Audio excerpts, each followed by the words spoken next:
Hello student, स्वागत है आपका आपके अपने चैनल एचएम क्लासेस पे। मैं एचएम दैया आपके लिए लेके आया हूं एक नई सीरीज जिसके अंदर अपन क्लास 9th से लेके क्लास 10 तक का कंप्लीट मैथ करने वाले हैं। जो कि क्लास 9th है उसका कंप्लीट एनसीईआरटी और जो क्लास 10th टू 12th होगा कंप्लीट एलिमेंट करने वाले हैं। अपन कंप्लीट एलिमेंट की बुक करने वाले हैं आपके अपने चैनल एचएम क्लासेस पे। और अगर आपने अभी तक हमारे चैनल को सब्सक्राइब नहीं किया है तो जल्दी से जाके चैनल को सब्सक्राइब कीजिए ताकि आप जो हमारी रेगुलर अपडेट है वो आपको मिलती रहे। और ये जो क्लासेज होगी क्लास 9 से 12 आपको रेगुलरली आपको हमारे चैनल पे मिलेगी, मैथ प्लस केमिस्ट्री। तो प्लीज सब्सक्राइब एचएम क्लासेस। आज अपनी जो फर्स्ट वीडियो है वो क्लास 10th के ऊपर होने वाली है। क्लास 10th का चैप्टर फर्स्ट रियल नंबर के बारे में आज की वीडियो में अपन डिस्कस करते हैं। तो लेट्स बी स्टार्ट। तो देखो रियल नंबर पे जाने से पहले सबसे पहले अपने को जानना होगा नंबर सिस्टम।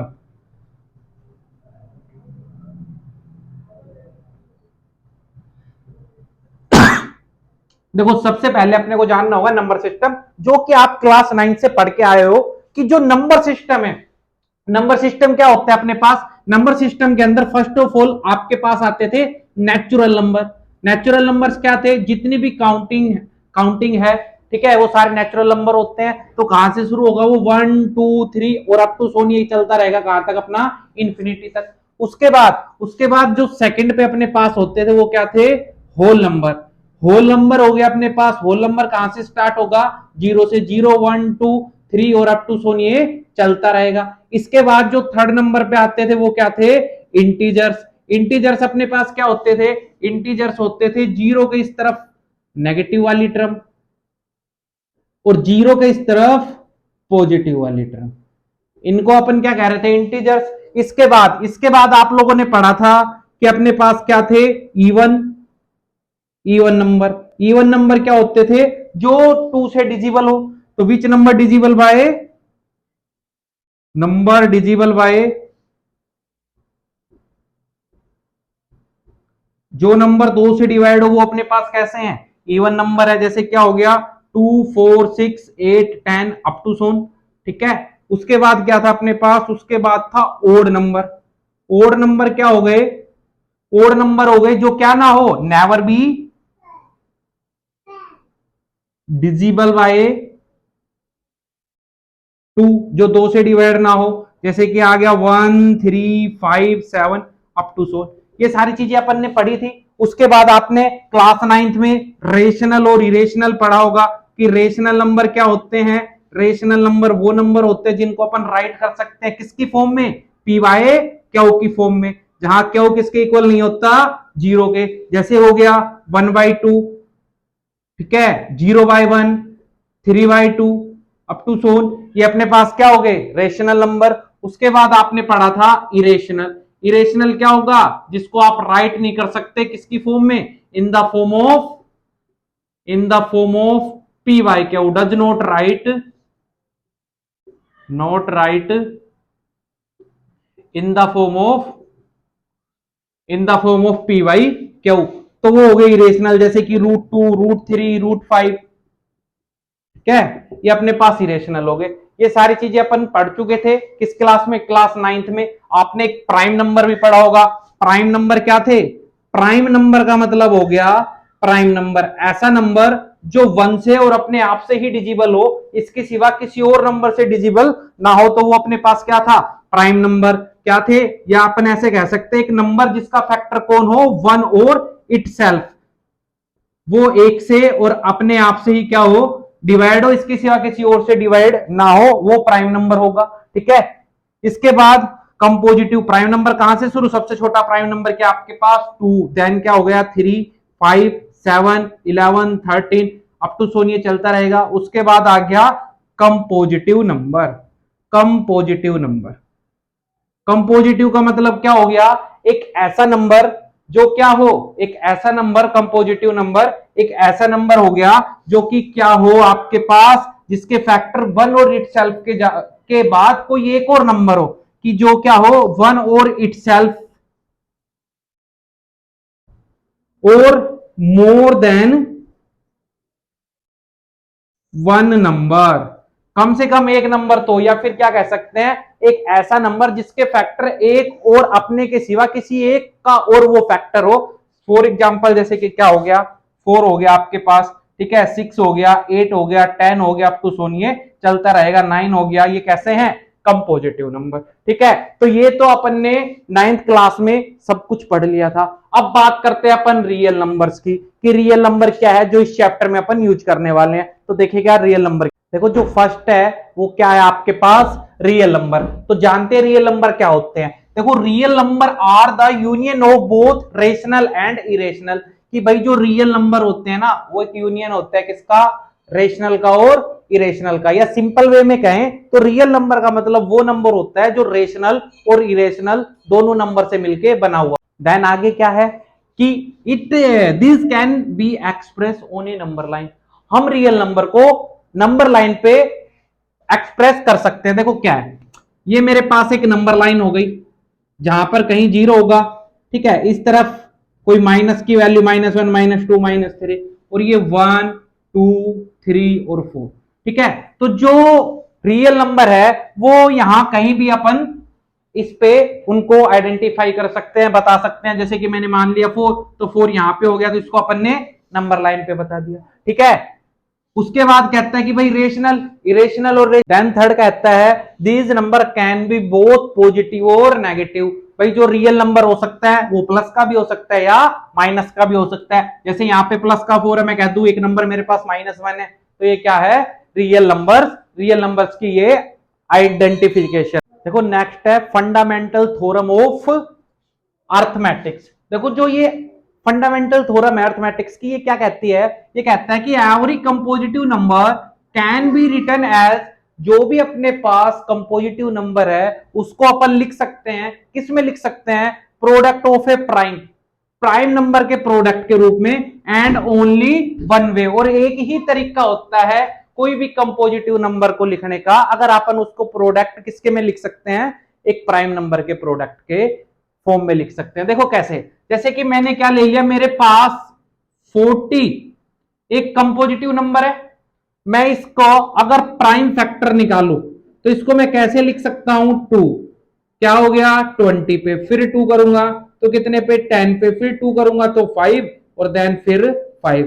तो इस 40 के फैक्टर्स क्या हो गए, 2 2 2 और 5। इसका मतलब जो 40 था उसको मैंने लिखा 2 की पावर 3 इंटू में 5। और ये थ्योरम भी यही कहते हैं कि कोई भी आपके पास कंपोजिटिव नंबर है जैसे कि 40 है, उसको अपन प्रोडक्ट में लिख सकते हैं, किसके प्रोडक्ट में, प्राइम नंबर के प्रोडक्ट में, और इसका एक ही वे है लिखने का। इसका मतलब ये भी मेरे पास प्राइम नंबर है और ये भी एक मेरे पास प्राइम नंबर है, ठीक है। तो अब इन प्राइम फैक्टर्स पे अपने को एक रिजल्टेंट और निकल के आता है, उनके बारे में डिस्कस करते हैं। देखो जो अपनी एक्सरसाइज, फर्स्ट एक्सरसाइज का जो फर्स्ट क्वेश्चन है एलिमेंट मैथ का, वो क्या है, वो आपसे पूछेगा फाइंड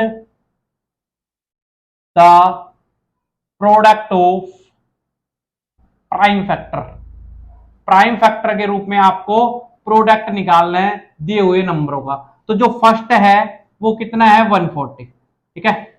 अब 140 को आप कैसे सोल्व आउट करोगे, 140 को सोल्व किया, 2 पे चला गया तो 70, 2 पे करेंगे तो फिर 35, फिर मैंने इसको किया 5 पे तो 7, और 7 पे 1। तो मैं क्या लिख सकता हूं, 140 को लिख सकता हूं 2 मल्टीप्लाई 2 मल्टीप्लाई 5 मल्टीप्लाई 7।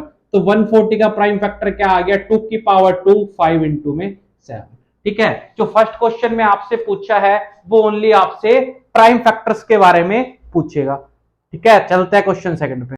देखो जो नेक्स्ट क्वेश्चन है वो क्या है, कहता है find the missing number in the flowing question.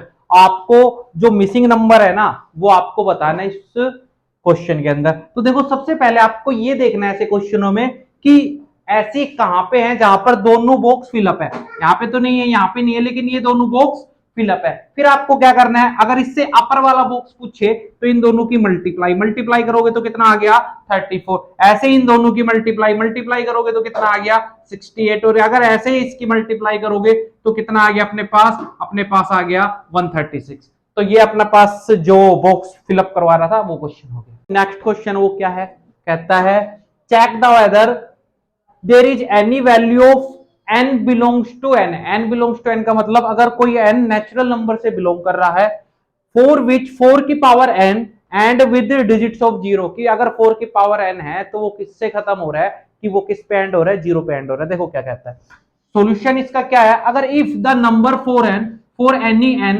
Where to end with the zero, अगर कोई नंबर अगर एंड हो रहा है, जैसे कि मान लो 10 है, ये जीरो पे खत्म हो रहा है, इसका मतलब क्या है, इसका मतलब ये है कि अगर ये जीरो से खत्म हो रहा है तो ये 5 से डिवाइड होगा, मतलब ये 5 इसका डिजिबल होगा, 5 इसका फैक्टर होगा, यही होता है इसका मतलब। बट अगर मैं देखता हूं 4 की पावर n, तो मैं इसको क्या लिख सकता हूं, 2 मल्टीप्लाई 2 की पावर n, यही लिख सकते हैं। ठीक है, तो this only prime factor of 4 की power n is equal to 2। भाई अगर 4 की पावर n का एक ही प्राइम फैक्टर है जिसका नाम है 2, इसका मतलब from the fundamental theorem of arithmetics, अगर मैं फंडामेंटल थ्योरम अर्थमेटिक्स की बात करूं तो उसने यही कहा था कि कोई भी एक नंबर है उसको प्राइम प्रोडक्ट में अपन लिख सकते हैं। तो ये तो 5 से अपना एंड नहीं हो रहा, ठीक है, 5 इसका प्राइम फैक्टर नहीं आ रहा, तो इसका मतलब there is never for the value of n belongs to n, 4 की power n never be end with zero, कि भाई वो किस पे खत्म नहीं होगा, वो जीरो पे एंड नहीं होगा। यही इस क्वेश्चन में पूछा था। ठीक है, चलते हैं नेक्स्ट क्वेश्चन पे।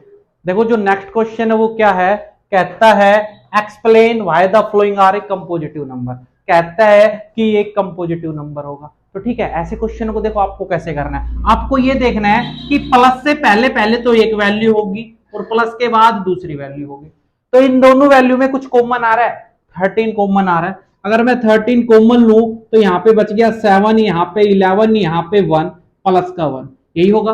और अगर मैं इसको सोल्व आउट करूंगा तो 13 मल्टीप्लाई, ये कितने हो गए 77 प्लस का 1, तो 13 इंटू में 78। और अगर मैं इसको सोल्व आउट करूंगा तो मेरे पास आएगा 101 एंड 4। ठीक है, और जब मैं 1014 का प्राइम फैक्टर निकालूंगा तो प्राइम फैक्टर निकालेंगे इसके, तो ये 2 से भी डिजिबल है, 1 से भी है और अपने आप से भी है। और जो आपने पढ़ा है प्रॉपर्टी किसकी, कंपोजिटिव नंबर की, वो क्या होता है कि कोई नंबर अपने आप से 1 से और इसके सिवा किसी एक और नंबर से डिवाइड हो जाए उसको अपन क्या कहते हैं, कंपोजिटिव नंबर कहते हैं। तो अपन कह देंगे this number are factorise, so yes it is composite. कैसा नंबर है, कंपोजिटिव नंबर है। इसके फैक्टर यहां पे लिख देंगे प्राइम फैक्टर और फिर कह देंगे ये फैक्टराइज है, इसका मतलब ये क्या है, एक कंपोजिटिव नंबर है।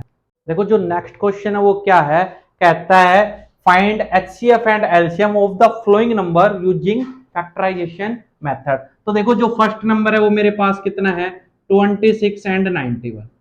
ठीक है, आपको क्या निकालना है, एचसीएफ और एलसीएम निकालना है इन नंबर का, किसका यूज करके निकालना है, प्राइम फैक्टराइजेशन करके। तो देखो सबसे पहले ऐसे क्वेश्चन को करने के लिए क्या करना है आपको, सबसे पहले आपको इनके अलग अलग प्राइम फैक्टर फाइंड आउट कर लेने हैं। तो अगर 26 को 2 से करेंगे तो 13 एंड देन 13 से क्या, तो 1, ऐसे इसको करेंगे तो 7 से 13 और 13 से 1। तो 26 को आपने लिखा 2 मल्टीप्लाई 13 और 91 को लिखा 7 मल्टीप्लाई 13। ठीक है, दोनों चीजें आ गई मेरे पास। अब देखो एचसीएफ ऑफ किसका 26 एंड 91। देखो एचसीएफ का मतलब होता है, क्या होता है एचसीएफ का मतलब, एचसीएफ का मतलब होता है हायर कॉमन फैक्टर। ठीक है, जो दोनों नंबर में सबसे ज्यादा बार कॉमन चीजें हैं वो अपने पास एचसीएफ होता है। तो आप इन दोनों नंबर में देखोगे कौन कॉमन है, 2 है, नहीं है, कौन है 13, तो इसका एचसीएफ कितना आ गया 13। फिर अपने को लेना है एलसीएम ऑफ किसका, एलसीएम 26 एंड 91। ठीक है, देखो एलसीएम का मतलब होता है least common multiple. Least common multiple मेरे पास क्या होता है, एलसीएम। इसका मतलब क्या है, जब भी आप किसी दो नंबर का एलसीएम निकाले तो उसमें जो पहली वाली टर्म है उसकी सारी डिजिट्स लिख लें आप, 2 मल्टीप्लाई 13। देन सेकंड में आपको क्या करना है, ये देखना है कि कौन नहीं आया, 7 आया था, नहीं आया, तो कौन रह गया, 13 ऑलरेडी ले चुके। तो इसको अगर अपन सोल्व आउट करेंगे तो ये आएगा 26 मल्टीप्लाई 7, 26 को इससे मल्टीप्लाई करूंगा तो 182, दोनों चीजें आ गई। ठीक है, फिर आपको एक छोटा सा रिलेशन और याद रखना है कि रिलेशन क्या होता है, relation between HCF and LCM. ठीक है, HCF और एलसीएम के बीच क्या रिलेशन होता है, तो देखो जो फर्स्ट रिलेशन होता है, जो अपना HCF होता है is the factor of LCM. HCF always factor होता है किसका, एलसीएम का। आप देख लो, अगर 182 को मैं 13 से डिवाइड करूं तो इजीली डिवाइड हो जाएगा, इसका मतलब ये इसका क्या है, फैक्टर होता है। ठीक है, दूसरी बात, एक रिलेशन और आपको याद रखना है, relation between two number and HCF and LCM. दो नंबर और HCF और एलसीएम के बीच रिलेशन, क्या रिलेशन होता है, रिलेशन है आपके पास first number multiply second number, always equal to आएगा आपका HCF मल्टीप्लाई एलसीएम। अगर आप इस फॉर्मूले को यहां पे अप्लाई करके देखोगे तो 91 प्लस 26, अगर इसकी मल्टीप्लाई में 182 मल्टीप्लाई में 13 से करूंगा तो ऑलवेज क्या आएगा, एक दूसरे के ये इक्वल आएगा। ठीक है, तो ये मेरे पास रिलेशन होता है। इसी रिलेशन बेस आपके पास क्वेश्चन मिलेंगे, ये फॉर्मूला अप्लाई करके आपको एक नंबर दे देगा, सेकंड दे देगा, एचसीएफ दे देगा, एलसीएम फाइंड आउट करवा लेगा, या एचसीएफ एलसीएम दे देगा, एक नंबर दे देगा, सेकंड नंबर फाइंड आउट करवा लेगा। देखते हैं नेक्स्ट क्वेश्चन। देखो जो नेक्स्ट क्वेश्चन है वो क्या है, कहता है कि आपको एचसीएफ और एलसीएम निकालने हैं, इस बार 3 नंबर है, वही आपको प्राइम फैक्टर से, तो वैसे ही करोगे, 12 को अलग, 15 को अलग और 21 को अलग। इसको किया 2 से तो 6, 2 से करेंगे तो 3 और 3 से करेंगे तो 1, 3 पे किया तो 5, 5 से करेंगे तो 1, 3 पे किया तो 7, 7 पे करेंगे तो 1। तो 12 को मैंने लिखा 2 मल्टीप्लाई 2 मल्टीप्लाई 3, 15 को मैंने लिखा 3 मल्टीप्लाई 5 और 21 को मैंने लिखा 3 मल्टीप्लाई 7। हो गया। तो सबसे पहले आपको क्या निकालना है, HCF ऑफ किसका, 12, 15 एंड 21। इनका अगर मेरे को HCF निकालना है, क्या था, हायर कॉमन फैक्टर, इन सब में क्या कॉमन आ रहा है, 3 3 3, तो HCF इनका क्या हो गया, 3।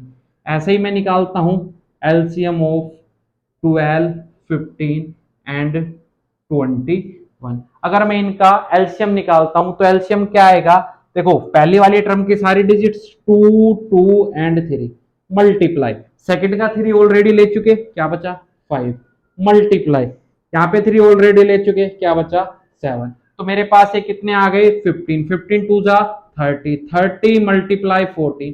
ठीक है, करेंगे तो 14 3 जा 42, तो आपके पास कितने आ गए, आपके पास आ गया 420। ये इसका क्या हो गया, एलसीएम। ठीक है, नेक्स्ट क्वेश्चन पे चलते हैं। जो नेक्स्ट क्वेश्चन है, जो मैंने अभी आपको फॉर्मूला बताया था उसका बेस है, क्या कहता है कि गिवन दैट एचसीएफ है 2 नंबर का 4 और आपसे एलसीएम पूछ रहा है। तो अभी आपने एक फॉर्मूला किया था, क्या था फॉर्मूला, ये था कि जो first number multiply second number is equal to होगा HCF multiply LCM. First number है 12576, सेकंड है 4052, HCF है 4 और एलसीएम आपको फाइंड आउट करना है। ये इंटू वाला 4 इस तरफ आके कहा चला जाएगा, डिवाइड में, डिवाइड करेंगे इसको तो आपके पास क्या आ गया, एलसीएम आ गया, जो कि आपको क्या करना है, फाइंड आउट करना है। ठीक है, तो इस सेशन में इतना ही, नेक्स्ट सेक्शन में अपन इस एक्सरसाइज के बाकी के क्वेश्चन के बारे में डिस्कस करेंगे। तो थैंक यू फॉर वॉचिंग।